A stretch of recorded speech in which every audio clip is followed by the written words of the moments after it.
of course, want to continue this spooky movie discussion with filmmaker and movie buff Kenda Ann Sherrill. Kendra always has great movie suggestions, including some that might be not as well known.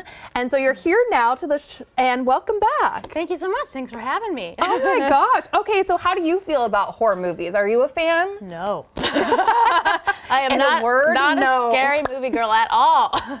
Okay, so if you are trying then to get into, you know, the season of fall, what are some movies that you're into? Yeah, so my list today is a little tame, you know, more on the comedy side, more on the cozy fall side. So my first recommendation is more of my family-friendly choice. Yes. It's called Over the Garden Wall. Okay. It was a mini-series that was put out by Cartoon Network. And I know a lot of people who actually, it's an annual tradition for them to watch this every year because it really gets you in those autumn moods. It's an animation about two brothers who get lost in this strange, mysterious forest and about all the characters and creatures they come upon. It is just beautiful animation. The music is enchanting. Look at that. And yeah, it's just a lovely blend of fairy tale with fall feels and a little eerie, so maybe better for slightly older kiddos and teens, but it's just like a perfect watch as you're getting ready for the autumn season. I love this because I have never heard of this movie. Yeah. So it's nice to get some movies that, you know, might not be as popular Yeah, it's a from little you. hidden gem for you to check Yes. out. Okay, and number 2 on your list is if people are into maybe some witchy vibes. Yes, so I have some witchy recommendations. The first one is Practical Magic, which Iconic. If you don't know, it is a cult classic starring Nicole Kidman and Sandra Bullock, and they play two sisters who were raised by magical aunts, and they sort of have this curse that prevents them from finding lasting love.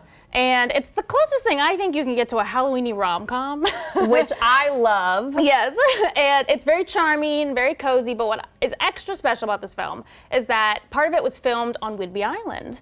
And I know, so it's perfect Pacific Northwest, and if you're feeling extra magical, you can watch the movie, you can take a trip to Whidbey. That's what I was gonna say, just make it a day and walk around the town. Yeah, they have a self-guided walking tour of all the filming locations, so go get out there.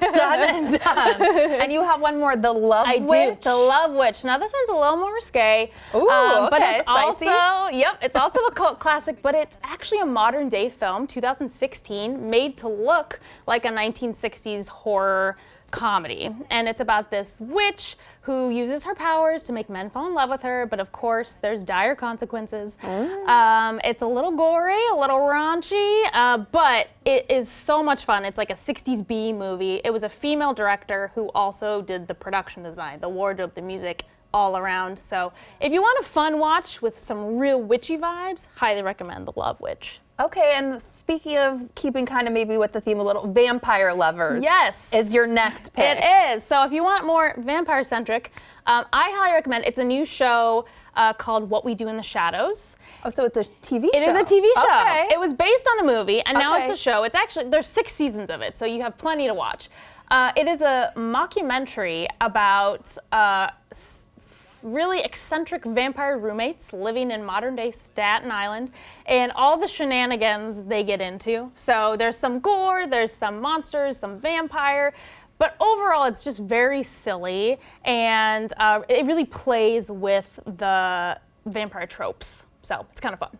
That is fun. And your last pick today is for maybe some monster lovers? Did I get that I'm right? trying to get all the variety here. I love it. It's perfect. You're hitting all the notes Yes, today. so a monster flick that I can watch. Yes, because it can't be gory. No, it can't be horror scary for at us. all. Yes. No, is Young Frankenstein. So a Mel Brooks classic starring Gene Wilder. It is a full-on satire of the monster genre, but what I love about it is it really nailed the classic look of like a 1930s monster movie. So there's these beautiful sets and costumes paired with like very over-the-top, silly, absurd comedy. And it's kind of like a monster love, it's a love letter to monster films. And for people like us who are scaredy cats, but still want to get very much into the Halloween spirit, I think it's a perfect watch. so you can laugh your way through the season instead of cry your way through the season. That is perfect advice.